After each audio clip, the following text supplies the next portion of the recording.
Bismillahirrahmanirrahim. Assalamualaikum warahmatullahi wabarakatuh.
Rasulullah Sallallahu Alaihi Wasallam dilahirkan di tengah keluarga Bani Hashim di Mekkah pada Senin pagi, tanggal 9 Rabiul Awal, permulaan tahun dari peristiwa gajah, dan 40 tahun setelah kekuasaan Kisra Anushirwan, atau bertepatan dengan tanggal 20 atau 22 bulan April tahun 571 Masehi, berdasarkan penelitian ulama terkenal Muhammad Sulaiman al-Manshurfuri dan peneliti astronomi Mahmud Basha.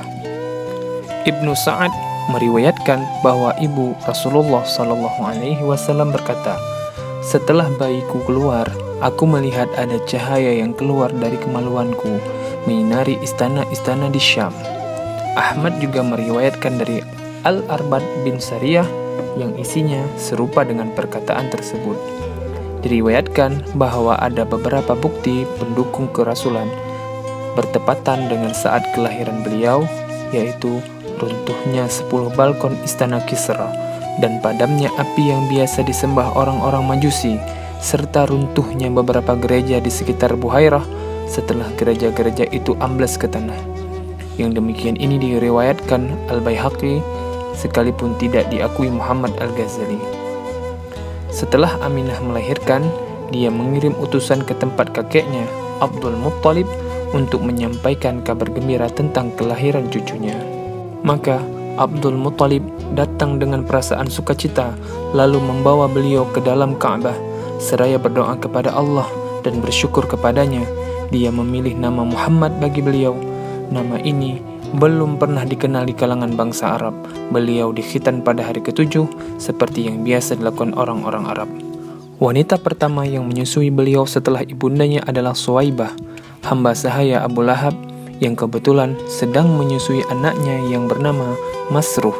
Yang sebelum itu, wanita ini juga menyusui Hamzah bin Abdul Muttalib. Setelah itu dia menyusui Abu Salamah bin Abdul Asad al-Makhzumi. Tradisi yang berjalan di kalangan bangsa Arab yang relatif sudah maju, mereka mencari wanita-wanita yang biasa menyusui anak-anaknya sebagai langkah untuk menjauhkan anak-anak itu dari penyakit yang biasa menjalar di daerah yang sudah maju, agar tubuh bayi menjadi kuat, otot-ototnya kekar, dan agar keluarga yang menyusui bisa melatih bahasa Arab dengan fasih. Maka Abdul Muttalib mencari wanita dari Bani Sa'ad bin Bakr agar menyusui beliau, yaitu Halimah bin Abu Zu'aib dengan didampingi suaminya Al-Harith bin Abdul Uzza yang berjuluk Abu Kabsyah dari kabilah yang sama. Saudara-saudara Nabi Sallallahu Alaihi Wasallam dari satu susunan di sana adalah Abdullah bin Al-Harith, Anisa binti Al-Harith, Hudzafah atau Judzamah binti Al-Harith, yang julukannya justru lebih populer daripada namanya sendiri, yaitu Asi Syaima.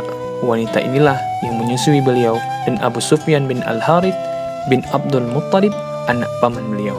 Paman beliau, Hamzah bin Abdul Muttalib, juga disusui di Bani Sa'ad bin Bakr. Suatu hari, ibu susuan Rasulullah Shallallahu Alaihi Wasallam ini juga pernah menyusui Hamzah selagi beliau masih di dalam susuannya. Jadi Hamzah adalah saudara Rasulullah Sallallahu Alaihi Wasallam dari dua pihak, yaitu Suwaibah dan dari Halimah As-Sa'diyah. Halimah bisa merasakan barakah yang dibawa beliau, sehingga bisa mengundang decak kekaguman. Inilah penuturannya, sebagaimana dikatakan Ibnu Ishaq bahwa Halimah pernah berkisah suatu kali dia pergi dari negeri bersama suaminya dan anaknya yang masih kecil dan disusuinya bersama beberapa wanita dari Bani Sa'ad. Tujuan mereka adalah mencari anak yang bisa disusui. Dia berkata, itu terjadi pada masa paceklik. Tak banyak kekayaan kami yang tersisa. Aku pergi sambil naik keledai betina berwarna putih milik kami dan seekor unta yang sudah tua dan tidak bisa diambil susunya lagi walau setetes. Sepanjang malam kami tidak pernah tidur karena harus menyenah bobokkan bayi kami yang terus-menerus menangis karena kelaparan. Air susuku juga tidak bisa diharapkan. Sekalipun kami tetap masih bisa mengharapkan adanya uluran tangan dan jalan keluar. Aku pun pergi sambil menunggang keledai betina milik kami dan hampir tak pernah turun dari punggungnya, sehingga keledai itu pun semakin lemah kondisinya. Akhirnya, kami serombongan tiba di Makkah dan kami langsung mencari bayi yang bisa kami susui.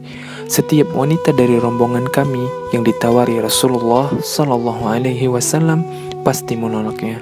Setelah tahu bahwa beliau adalah anak yatim, tidak mengherankan, sebab memang kami mengharapkan imbalan yang cukup memadai dari bapak bayi yang hendak kami susui.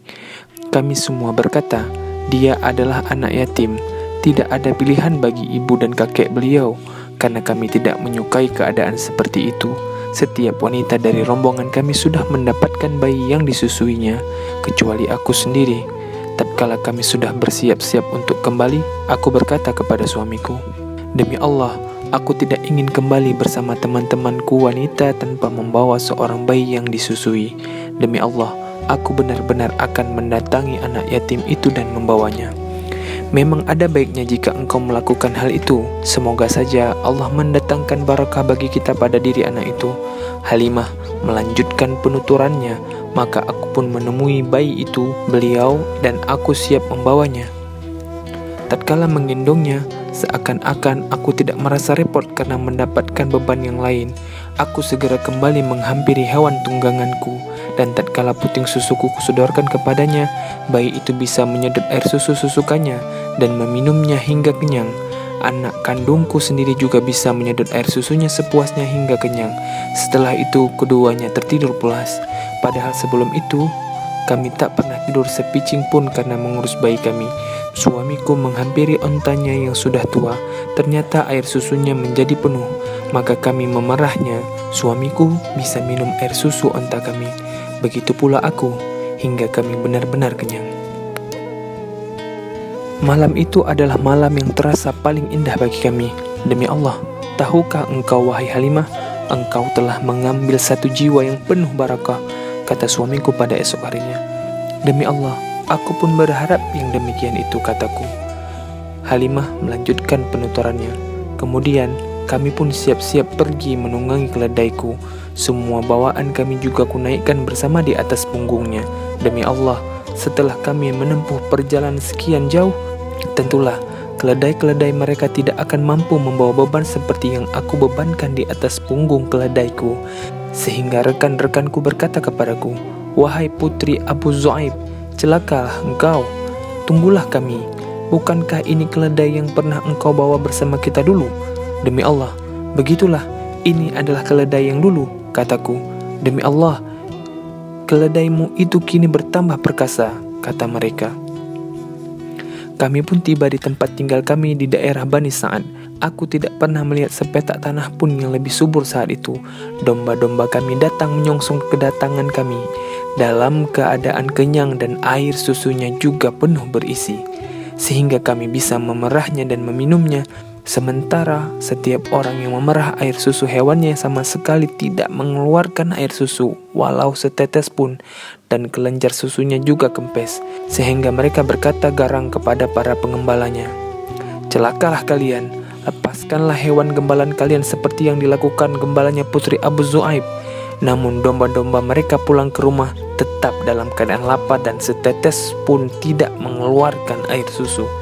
Sementara domba-dombaku pulang dalam keadaan kenyang dan kelenjar susunya penuh berisi, kami senantiasa mendapatkan tambahan barakah dan kebaikan dari Allah selama 2 tahun menyusui anak susuan kami. Lalu kami menyapihnya, dia tumbuh dengan baik, tidak seperti bayi-bayi yang lain. Bahkan sebelum usia 2 tahun pun dia sudah tumbuh pesat. Kemudian kami membawa kepada ibunya, meskipun kami masih berharap agar anak itu tetap berada di tengah-tengah kami, karena kami bisa merasakan barakahnya. Maka kami menyampaikan niat ini kepada ibunya. Aku berkata kepadanya, andaikan saja engkau sudi membiarkan anak ini tetap bersama kami hingga menjadi besar, sebab aku khawatir dia terserang penyakit yang biasa menjalar di Makkah. Kami terus merayu ibunya agar dia berkenan mengembalikan anak itu tinggal bersama kami. Begitulah Rasulullah tinggal di tengah Bani Sa'ad hingga tatkala berumur 4 tahun atau 5 tahun, peristiwa pembelahan dada beliau sallallahu alaihi wasallam.